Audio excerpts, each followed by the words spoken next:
제가 읽는 성경 구약 성경 117쪽 창세기 출애굽기 23장 14절로 17절 봉독 올립니다. 너는 매년 3번 내게 절기를 지킬지니라. 너는 무교병의 절기를 지키라. 내가 네게 명령한 대로 아비몰의 정한 때에 이래 동안 무교병을 먹을지니 이는 그 달에 네가 애굽에서 나왔음이라. 빈손으로 내게 나오지 말지니라. 맥추절을 지키라. 이는 네가 수고하여 밭에 뿌린 것에 첫 열매를 거둠이니라. 수장절을 지키라. 이는 네가 수고하여 이룬 것을 연말에 밭에서부터 거두어 저장함이니라. 내 모든 남녀는 매년 3번씩 주 여호와께 보일지니라. 아멘. 아버지 하나님, 맥주 감사 주일로 지킵니다. 우리 안에 항상 감사, 범사 감사, 우리 안에 영혼 속에 감사가 넘쳐나게 하시고 하나님의 기쁨 되게 하시고 그 감사가 나를 이기고 세상을 이기고 죄악을 이길 수 있는 권세의 말씀 되어지게 하여 주옵소서. 예수 그리스도의 이름으로 기도 올리옵나이다. 아멘. 오늘은 맥주 감사 주일입니다. 맥주를 드리는 것이 아니고 보리맥자, 보리를 추수하여 기념하여 지키는 절기, 맥주 감사 절기입니다. 오늘 본문은 이스라엘에 원래 7대 절기가 있는데 3대 절기, 매년 3대 절기는 의무적으로 지켜야 할 절기를 소개하고 있습니다. 먼저 15절 말씀 보니까 무교절을 지키라. 6월절과 함께 무교절을 지켰기 때문에 6월절을 지키라 한 것으로 대치하여서 무교절을 지키라 했습니다. 없을 무자입니다. 교자가 누룩교자입니다. 떡병자, 떡을 눌러서 무교전병, 전자가 누를 전자죠. 떡을 누려서 먹는데 누룩이 없이 무교병을 먹는다 해서 무교절이라고 지킵니다. 이렇게 부릅니다. 그리고 16절 말씀에 보니까 맥추절을 지키라 했습니다. 맥추절, 이 맥추절 보리를 수확하여서 하나님께 지키는 절기를 맥추절이라 합니다. 맥추절을 77절이라고도 합니다. 77에 49, 조금 있으면 이제 설명드리겠지만은 초실절을 중심으로 해서 49일이 77에 49, 49일이 지난 다음에 드리는 절기라 해서 77절이라고 합니다. 오순절이라고도 읽었습니다. 1순위 10이죠. 10 곱하기 50에서 50일째 드리는 절기라 해서 맥추절을 오순절이라고도 읽었습니다. 그리고 수장절을 지키라. 16절 중반절 말씀해 보니까 수장절을 지키라. 이 숫자가 거둘 숫자입니다. 곡식을 걷어서 창고에 정해고 창고에 차곡차곡 저장해서 하나님 앞에 지키는 절기라 해서 수장절이라. 그래서 이 수장절은 장막절이라고도 부르고 우리가 가을에 이제 지키는 추수감사절이라 합니다.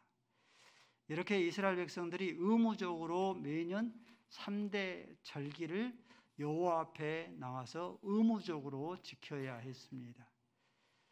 3대 절기는 의무제이고 이스라엘에 7대 절기가 있습니다. 7대 절기, 글씨가 보입니까? 예. 가장 첫 번째로 드리는 것이 아비몰, 이스라엘의 아비몰에 드리는 절기인데 6월절입니다. 흐를 유자, 뛰어넘을 올자입니다. 이스라엘 백성들이 애굽에서 종살이하고 있을 때에 하나님께서 죽음의 사자들을 애굽 땅에 보내셔서 첫 아들과 첫 태생을 생명을 거둘 때에 문설주에 어린 양의 피가 새겨져 있는 것은 흘러 뛰어 넘어갔다. 흘러서 유월, 흐를 유자, 뛰어 넘을 올자, 흘러 뛰어 넘어갔다 해서 유월절이라고 부릅니다. 유월절과 함께 무교절을 지키는 것이죠. 그리고 초실절입니다. 첫 열매를 맺고 나서 하나님 앞에 지키는 절기, 유월이 초실절입니다. 그리고 지키는 절기가 맥추절입니다.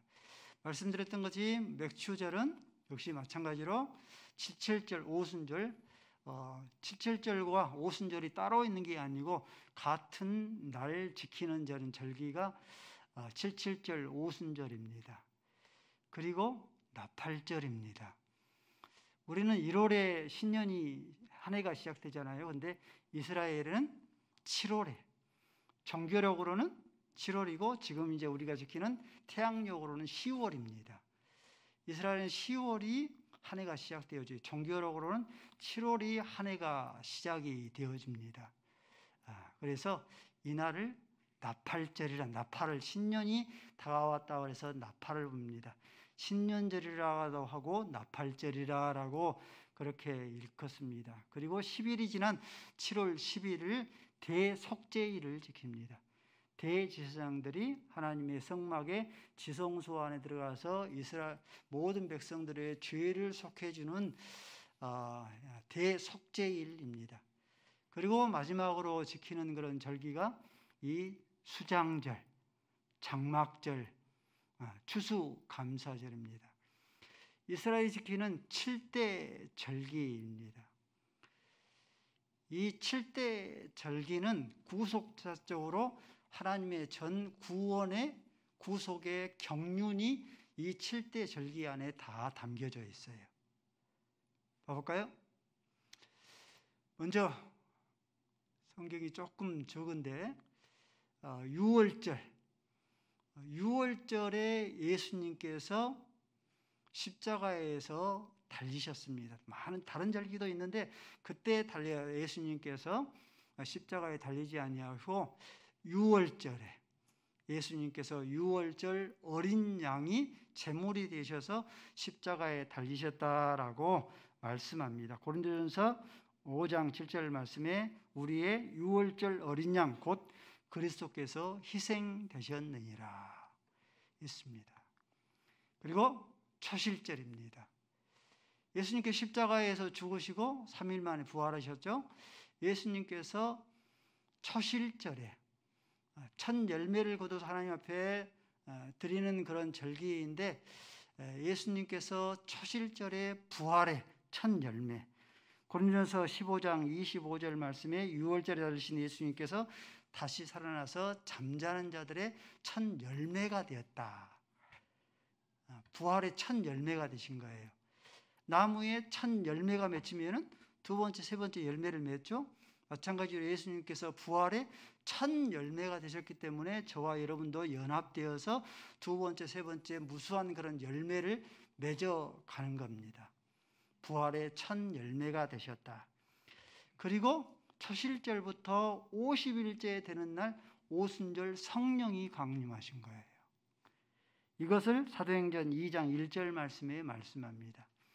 사도행전 2장 1절 말씀에 오순절 날이 이미 이름에 그들이 한 곳에 모여 하나님 앞에 기도하더니 성령이 불의 혀같이 급하고 강한 바람 같은 그런 성령이 임하게 되어지더라 말씀하고 있습니다. 그리고 신년절이죠. 나팔절이죠. 나팔을 불어서 신년이 다가왔다는 것을 의미하는데 이 나팔을 마지막 때에 종말 때에 불게 되어지면은 세계 각곳에 흩어져 있던 이스라엘 민족들이 자기의 고토로 돌아옵니다. 이미 이스라엘 민족이 자기 고토로 돌아왔죠. 우리가 얼마나 종말에 가까운 그런 시대를 살고 있는가 하는 것을 증명해 주는 거예요. 에스겔서 36장 24절 말씀에 내가 너희를 여러 나라에서 인도하여 내고 여러 민족 가운데서 몰아 고토의 땅에 돌아오게 하리라. 그리고 대속죄일입니다. 돌아오게 되어지면은 지금도 이스라엘 민족은 기독교를 믿지 아니하고 유대교를 신봉합니다. 예수님을 믿지를 않는 거예요. 믿지를 않다가 마지막 때가 되면은 이스라엘의 민족적인 회심을 합니다. 주 앞에 나와요. 그래서 2000년 전에 당신들이 십자가에 못 박힌 예수가 그리스도인 것을 민족적인 회심을 해서 이들의 죄가 다 속함을 받습니다. 그 말씀이 노마서에 그렇게 기록되어 있습니다. 이방인의 충만한 수가 차기까지, 이방인의 충만한 수가 차기까지 이 유대인들의 이스라엘 민족들이 어그러져 있다라고 그렇게 사도 바울은 로마서에 말씀하고 있습니다. 그리고 마지막에 장막절이죠. 이 장막절이 마지막에 이제 하나님의 나라가 펼쳐지는 거죠. 요한계시록 21장 3절 말씀에 하나님의 장막이 사람들과 함께 있어. 하나님의 장막이 펼쳐져서 영원한 무궁세계가 하나님의 나라가 도래합니다. 7대 이스라엘의 절기 속에 하나님의 전 구속 경륜, 구원 경륜이 다 포함되어져 있어요. 이스라엘의 7대 절기가 갖는 그런 중요한 구속자적인 그런 의미인데, 그러면 목사님, 지금도 3대 절기, 7대 절기 지켜야 됩니까?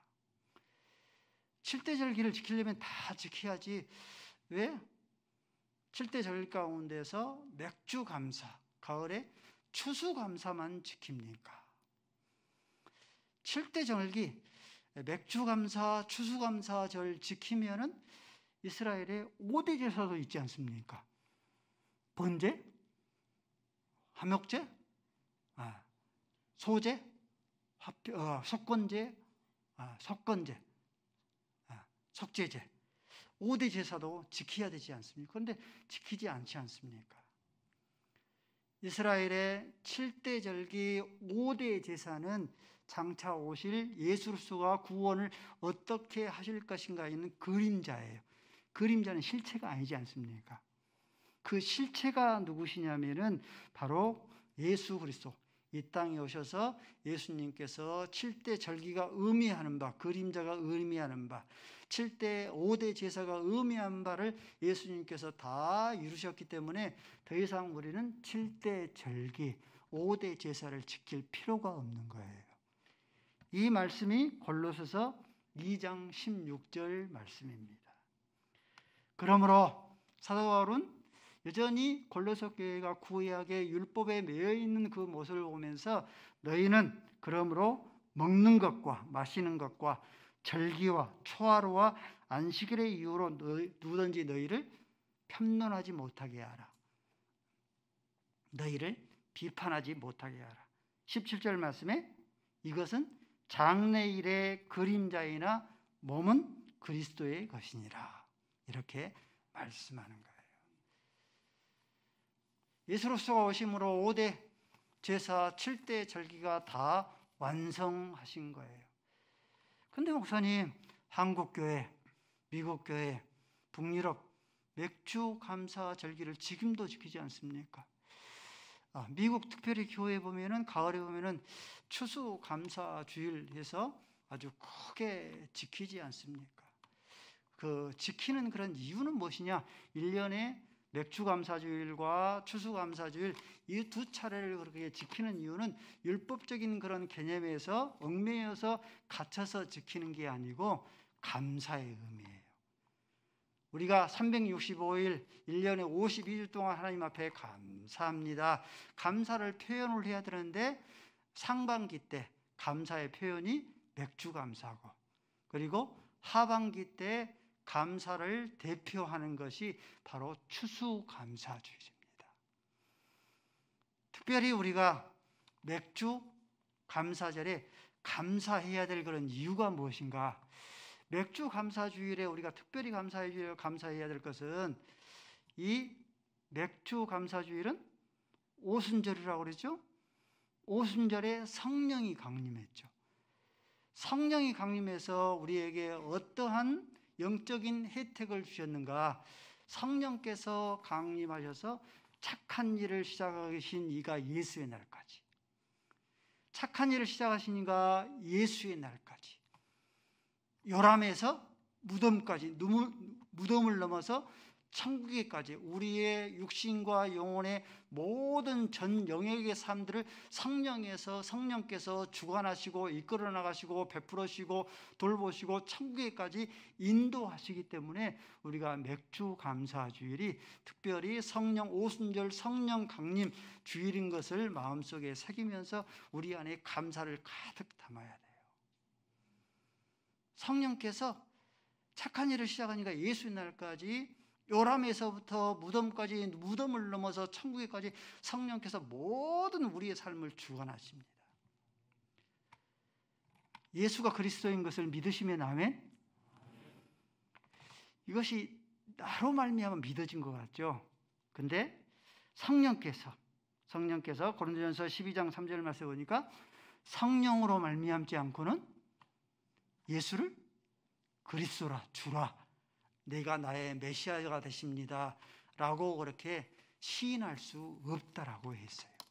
성령께서 예수가 그리스도인 것을 믿어지게 해서 예수의 생명에 연합되게 한 거예요. 오순절 성령 강림하신 그 성령께서 행하신 것입니다. 에베소 1장 13절 말씀에 보니까 성령께서 우리를 인쳤다고 그랬어요. 인친다는 것은 도장을 찍은 거예요. 성령께서 인치신 거예요.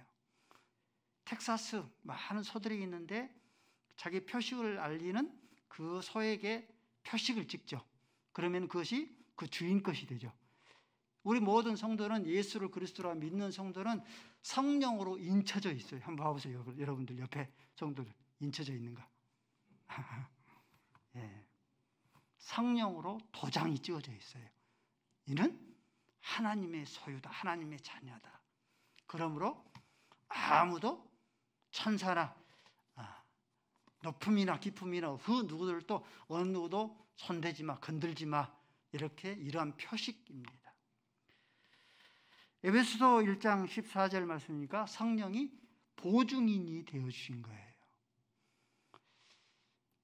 행복한 교회가 임시주차장으로 쓰고 있는 약 400평 정도 있는데 만약 여러분들이 이재용 회장이 내려와서 김명수 목사의 보증인이 되겠다. 이것은 장차 김명수 목사까지니까 보증인이 되어주신다면 400평의 저 땅이 임시주차장이 얼마나 분명하고 확실하겠습니까? 제가 부자예요. 그러겠죠? 여기서 에베소 1장 14절 말씀에 성령께서 기업의 보증이 되셨다고 그랬어요. 여기서의 이 기업은 땅에 있는 기업이 아니라 하늘에 있는 그 하나님 나라의 상속을 이을 기업을 이을 수 있는 보증인이 성령이 보증인이 되어서 우리의 보증인이 되어 주신 거예요. 요한복음 14장 16절 말씀에 내가 또 다른 보혜사를 대하여 내가 너희에게 보내주겠다. 예수님께서 살아계실 때에는 예수님께서 보혜사가 되시는데 떠나고 나면은 하나님의 예수로서의 영으로 성령으로 있다고 해서 또 다른 보혜사를 너희에게 주겠다. 이 보혜사는 파라크레토스인데 곁에서 우리를 돕는 자, 헬퍼입니다. 여러분들, 이 또 다른 보혜사를 너희에게 보내주시는데 이 보혜사를 영원토록 너희들을 떠나지 아니하리라. 너희들과 함께 하겠다. 성령 하나님께서 영원토록 우리와 함께 해주시니 얼마나 든든합니까? 다른 게 성도의 배짱이 아니고 성도에게는 아무런 백그라운드도 없지 않습니까? 면장에 이장들의 백그라운드도 없지 않습니까? 그런데 이 성령 하나님께서 우리의 보혜사가 되셔 우리의 헬퍼가 되어 주신 거예요. 요한복음 13장 13절 말씀에 진리의 성령이 너희에게 오시면 우리를 가르쳐 주시고 생각나시게 하시고 너희를 진리 가운데로 인도해 주시리라. 하나님의 말씀이 조금 어렵지 않습니까? 근데 설교를 할 때마다 제가 느껴요. 성령께서, 진리의 성령께서 우리를 진리 가운데로 인도해서 이 말씀이 담겨져 있는 의미의 뜻이 무엇인가 하는 것을 성령께서 진리 가운데로 인도해 주십니다. 로마서 8장 26절 말씀에 성령도 우리의 연약함을 도우시나니, 성령도 우리의 연약함을 도우시나니, 우리가 마땅히 빌 바를 알지 못하는 너무 엄청난 기가 막힌 일을 닥치면은 여러분 어때요? 마음이 막히고 말문이 막혀버리고 기도문이 막혀버리지 않습니까? 그러할 때에 성령도 우리의 연약함을 도우시나니 우리가 마땅히 빌 바를 알지 못하나 성령이 우리를 위해서 탄식하며 기도하고 계십니다. 성령께서 중보자예요. 하루도 빠지지 아니하시고 여러분을 위해서, 여러분의 자녀들을 위해서, 앞길을 위해서 모든 삶들을 주관하면서 여러분을 위해서 속속들이 하나님의 보좌 옆에 서서 끊임없이 여러분을 위해서 간구하십니다. 에베소서 4장 3절 말씀에 보면, 30절 말씀에 보면은 성령께서 때로는 근심하고 걱정하십니다. 우리 안에 내주에 계신 성령께서 영원토록 떠나지 않는 그런 성령께서 때로는 근심하고 탄식하셔요. 그 이유가 무엇인가? 너희는 성령을 근심하지 하게 말라. 성령께서 왜 근심하신가? 너희가 구속의 날까지 인침을 받았다. 도장을 찍어서 이미 너희들은 구원을 얻은 자인데 자꾸 죄악 가운데로 곁길로 빠져나가게 되면 성령으로 인침받았는데 너희들이 구원에 유실될까? 구원에서 멀어질까 두렵다. 그래서 성령을 너희들은 근심하게 하지 말라 말씀하십니다. 요한복음 16장 33절 말씀에 너희가 세상에서 환난을 당하라. 자식의 환난을 당하고 근심 걱정을 당하고 건강에 물질에 환난을 당하고 너희가 세상에서 환난을 당하나 담대하라. 내가 세상을 이기었노라.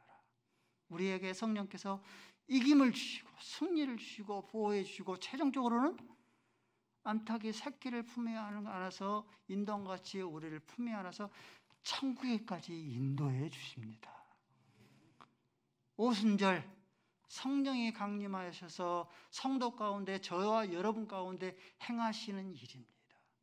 어찌 감사하지 아니하시리요. 성령 하나님께 박수.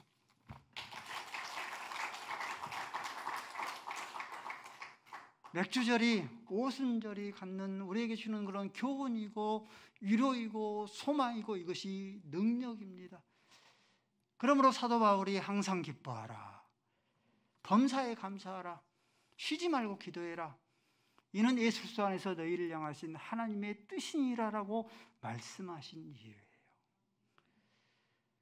이렇게 성령께서 예수를 그리스도로 믿게 해서 예수로서 생명에 연합되게 하고 성령의 인치심과 성령의 보증이 되어 주시고 뿐만 아니라 보혜사가 되셔서 우리의 헬퍼가 곁에서 우리 끊임없이 도우시고 우리를 위해서 말할 수 없는 탄식으로 우리를 위해서 신이 간구해 주시고 세상에서 환난을 담대하라. 승리도 주시고 이김도 주셨으니 우리의 모든 삶 가운데 여러분들 감사가 넘쳐납니까? 그렇지 아니하면 여전히 근심과 걱정의 감옥에 갇혀서 근심에 찌들어서 걱정에 한숨에 찌들어서 삶을 살고 계십니까? 영적 문둥병자가 아닌가 우리가 살펴봐야 합니다. 누가복음 17장 11절 말씀에 예수님께서 10명의 문둥한 병자들을 고쳐주셨습니다. 근데 10명을 고쳐주는데 9명은 어디 가고 1명만 사마리아인만 이방인만 예수님께 와서 살해하고 감사했어요. 예수님 감사합니다. 내가 10명을 고쳐줬는데 나머지 9명은 어디 갔느냐?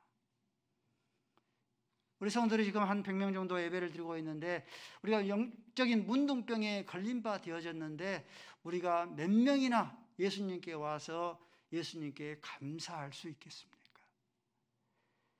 목사님, 나는 항상 감사하고 기뻐하고 감사가 넘쳐나요. 감사가 우리 내 삶이 열이라면 9번 감사하고 근심과 걱정 1번 영적인 스코어가 9대 1의 그런 삶을 삽니다 하는 성도가 있습니까?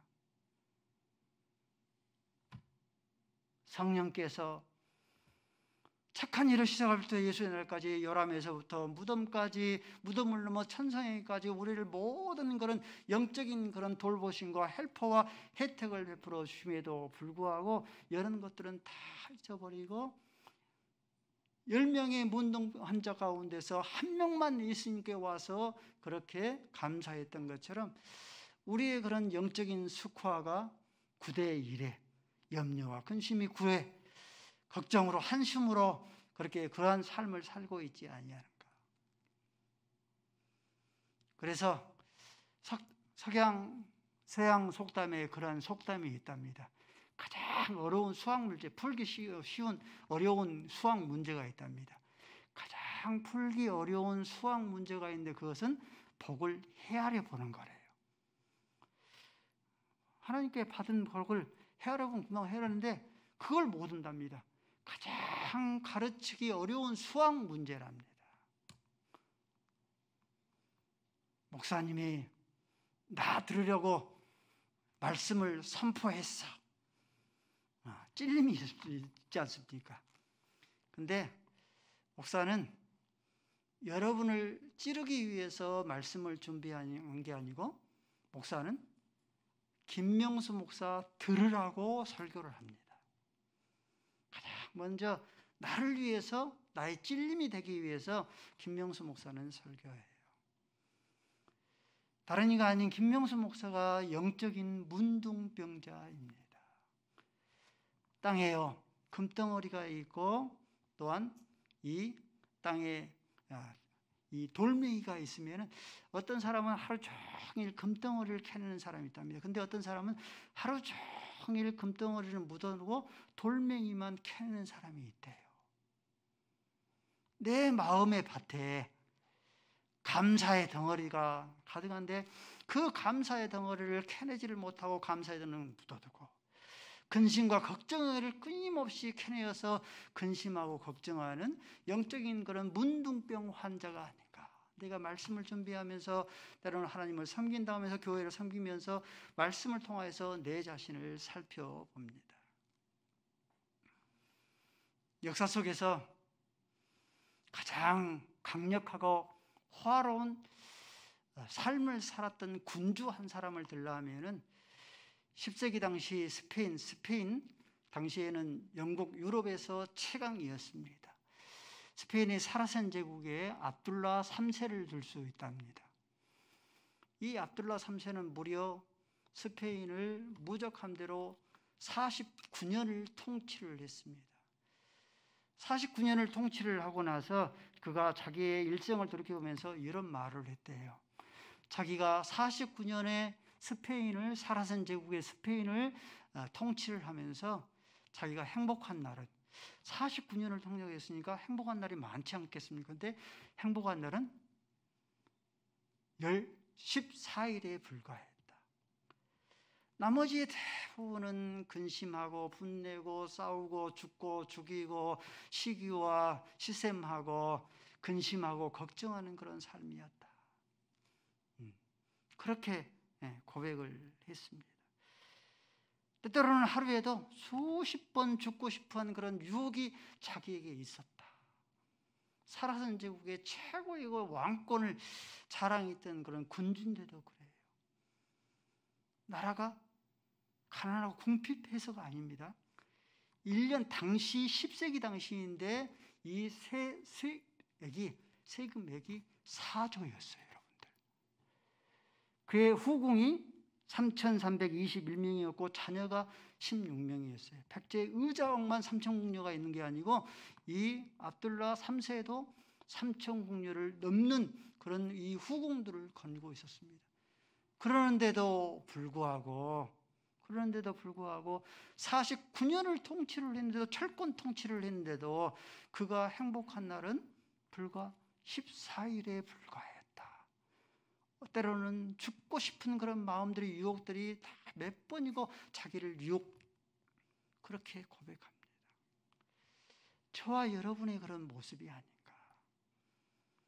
목사님, 내가 감사하지 못한 이유는 아직은 가난하기 때문에, 궁핍하기 때문에, 목사님도 아시는 것처럼 내 집 없기 때문에, 목사님 내가 지금 감사하지 못하는 것은 내 계급장이 너무 낮지 않습니까? 아직 자식 농사 대풍이 안 들었기 때문에 내가 감사할 수 있습니다. 언제 감사하겠습니까? 내가 부자가 되어지면, 아파트로, 평수로, 고급 아파트로 이사하면 그때 감사하리. 내가 계급장이 낮아서 그러지만은 계급장이 높아지고 내가 고위공직자가 되어지면 그때 감사하리. 지금은 건강하지 못한데 건강하면 그때 감사하리. 자식의 농사가 대풍하면 그때 감사하리. 여러분들, 압둘라 3세 사라슨 제국 4조의 연수익이 4조가 되어지면 여러분들 감사할 수 있겠습니까? 4조가 되어지면 49년 통치 가운데 14년만 행복했다. 저와 여러분의 그런 모습이 아닌가. 60년 전에 지구촌의 사람들의 생활품들이 필요한 것들이 72가지였습니다. 근데 지금 지구촌의 사람들의 생활품들이 거의 10배에 가까운 500개에 가깝습니다. 60년 전에 생필품, 꼭 필요한 생필품들의 종류가 18가지였는데 지금은 거의 이것도 5배 이렇게 자란 쉬운 가지예요. 그러면은 저와 여러분의 삶이 60년 전보다 지금이 더욱더 행복한가? 아시는 것처럼 지구촌의 행복 지수가 가장 높은 나라가 노르웨이보다 방글라데시입니다. 이 방글라데시는 GNP가 200달러에 부족해요. 1년에 하루에 1달러 가지고도 살지를 못합니다, 여러분들. 문맹률이 90%예요. 90%의 그런 국민들이 낯놓고도 그것이 무슨 글씨인지를 알지를 못합니다. 인구 밀도가 세계 1등입니다. 교육 시설도 없습니다. 의료 시설도 없습니다. 그렇다고 천의 자원도 없습니다. 눈을 뜨고 출근해야 되고 직장도 없어요. 근데 세계에서 가장 높은 행복 지수가 세계 제1위입니다. 저와 여러분이 가장 가르치기 어려운 수학 문제, 복을 헤아려 볼 줄, 담을 줄 모르는 영적인 문둥병자들이 아닌가 살펴봐야 합니다. 저는 지금도 부흥 강사가 오셨는데 부흥 강사의 그 조크를 잊어볼 수가 없어요. 부흥 강사가 갑자기 설교를 하더니 기독교인들은 원불교인이 되면 안 된다 그래요. 그래서 저 말이 무슨 말인고 처음에 했습니다. 그랬더니 기독교인들은 원망하고 불평하고 교만하지 말아야 된다. 우리 옆에 성도들과 원불교 성도가 되지 맙시다. 예. 앞을 보지 못한 그런 맹인으로서 가장 찬송가를 많이 지었던 크로스비 여사. 일하는 아줌마의 실수로 맹인이 되었는데 할머니가 끊임없이 성경을 읽어줌으로 영적인 눈이 밝아져서 신령한 그런 찬송가를 거의 많이 지었습니다. 찬송가에 보면 나의 갈 길 다가도록 크로스비 여사가 지은 것이고 예수로 나의 구주 삼고 크로스비 여사가 지은 겁니다. 크로스비 여사가 불과 그의 나이 8살밖에 안 되는 하나님께 기도하기를 그렇게 기도를 했대요. 하나님, 만약에 나에게 시력을 회복시켜 준다면 저는 얼마나 간절하겠습니까? 근데 거절하겠습니다. 천국에 가면 하나님께서 내 눈을 뜨게 해줄 것인데 세상에 내 눈이 더러워진 그런 눈으로 하나님의 깨끗하고 맑은 하나님의 모습을 나는 보기를 원치 않습니다. 내 눈을 멀게 하는 그 아줌마를 다시 만나면 나는 그분에게 한없이 감사하겠습니다. 내 눈이 멀었지만은 내 영적인 눈이 밝아서, 영안의 눈이 밝아서 하나님을 볼 수 있고 영적인 세계의 눈을 볼 수 있고 이렇게 찬송가를, 주옥과 같은 그런 찬송가를 많이 지을 수 있으니 얼마나 감사합니까? 기독교는 온불교 종교가 아니에요. 기독교는 감사의 종교입니다. 신구약 성경의 감사가 172번 기록되어져 있습니다. 프로 감사가 있고 아마추어 감사가 있어요. 아마추어 감사는요, 프로와 아마추어는 많이 틀리지 않습니까? 아마추어 감사는 자기가 부자일 때면 감사해요. 세인들에 감사하죠. 건강하면, 성공하면, 형통하면 감사합니다. 이게 아마추어 감사예요. 프로 감사는 자기가 가난할 때도 감사해요. 부할 때도 감사하지만은, 형통할 때도 감사하지만은, 불행할 때도 감사합니다. 건강할 때도 감사하지만은, 질병에 걸려 있을 때도 감사합니다. 성공할 때도 감사하지만은, 실패해서 넘어질 때도 감사합니다. 여러분들은 아마추어입니까? 프로입니까? 하나님을 섬긴 지가 10년, 30년 이렇게 되어 가는데, 저와 여러분은 아마추어 성도입니까? 그렇지 아니하면 프로 성도인 것 같습니까? 무명의 시가 있어서 읽어드리겠습니다. 때로는 병들게 하심에 감사합니다. 병들면은 걱정되잖아요. 근데 때때로 병들게 해주심에 감사합니다. 감사하는 이유는 인간의 약함을 깨닫는 기회가 되기 때문입니다. 가끔은 고독의 수령에 빠진 자로 살게 하시니 감사합니다. 그 이유는 그것은 주님과 더욱더 가까워지는 기회가 되기 때문입니다. 계획한 일들이 틀려서 안 된 것에 감사합니다. 제 교만을 꺾는 기회가 되기 때문입니다. 가족들의 짐들이 무겁게 느껴질 때가 있으니 감사합니다. 그 이유는 주님께서 마셨던 고난의 잔을 나도 맛보기 때문입니다. 삶의 무게가 힘겹게 느껴질 때가 있으니 감사합니다. 그렇지 않으면 영원한 소망이 나를 소망하지 않을 것인데, 그 힘겨움으로 인하여서 영원한 그런 생명이 나를 소망하는 그런 기회가 되기 때문에 감사합니다. 내 작은 이 마음 속에 감사의 마음을 담아주신 하나님 찬송합니다. 무명의 시인의 그런 시의 고백입니다. 이제 역전되리라. 우리가 끊임없이 한숨하고 근심에 찌들어져서 갑을 그런 염려로 근심하면서 살았지만은, 그래서 영적인 스코어가 9대1로 살았지만은 이제는 역전되리라. 구가 감사하고, 성령께서 나에게 베풀으신 그 은혜에 감사하고, 하나님께서 나에게 베풀으신 지금까지 나를 여기까지 인도하신 그 은혜에 감사하고, 근심은 1로, 영적인 스코어가 9대1로 이제는 역전되리라. 사랑하는 성도 여러분들, 성령께서 예수가 그리스도인 것을 믿어지게 해서 그리스도의 생명에 연합되게 하셨습니다. 성령께서 우리에게 성령으로 인치시고 성령의 기업의 보증이 되어주신 거예요. 성령께서 보혜사가 되어주신 거예요. 파라크레투스, 우리의 헬퍼가 되어주셔서 끊임없이 우리와 함께 하셔서 우리를 세상 끝날까지 떠나지 않습니다. 성령도 우리의 연약함을 도우시나니 우리가 마땅히 빌 바를 알지 못하나, 마음의 문이 닫혀서 기도의 문이 닫혀서 마땅히 빌 바를 알지 못하나, 성령이 말할 수 없는 단식으로 우리를 위해서 기도하시고 간구하고 계십니다. 너희가 세상에서 환난을 당하나 담대하라. 너희가 세상을 이기었노라. 승리를 주시고 이김을 주시고 보호를 주시고 우리를 품에 안서 천국까지 인도해 주실 줄로 믿습니다. 디모데전서 6장 7절 8절 말씀 읽고 말씀을 마치도록 하겠습니다. 디모데전서 6장 7절 시작.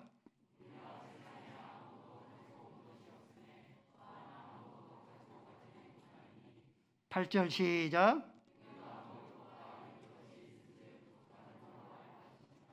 아멘. 아침에 나오시면서, 교회에 나오시면서 먹을 양식이 없어서 목사님 저 굶고 나왔습니다 분 계십니까? 예배가 끝나고 양식을 먹어야 되는데, 점심을 먹어야 되는데 양식이 없어서 굶주릴 성도 계십니까?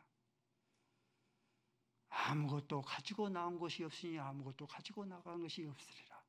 먹는 것과 마시는 것과 입는 것이 있는 즉 족한 줄로 여기라. 우리의 삶이 넉넉하지 않지만 부활절, 오순절 성령 강림의 감사의 의미를 다시 한번 새기면서 우리 안에 감사로 가득 채울 수 있기를 바랍니다. 아버지 하나님, 맥주절, 오순절 성령 강림주일, 성령으로 말미암아 착한 일을 시작하시니까 예수의 날까지 이루실 줄로 믿고 이제는 역전되리라. 마음속에 있는 근심, 걱정의 돌덩어리들을 차고 다 묻어두게 하시고 감사의 덩어리들을 캐낼 줄 알 수 있는 감사의 사람들이 되어지게 하여 주옵소서. 예수 그리스도의 이름으로 기도 올리옵나이다. 아멘.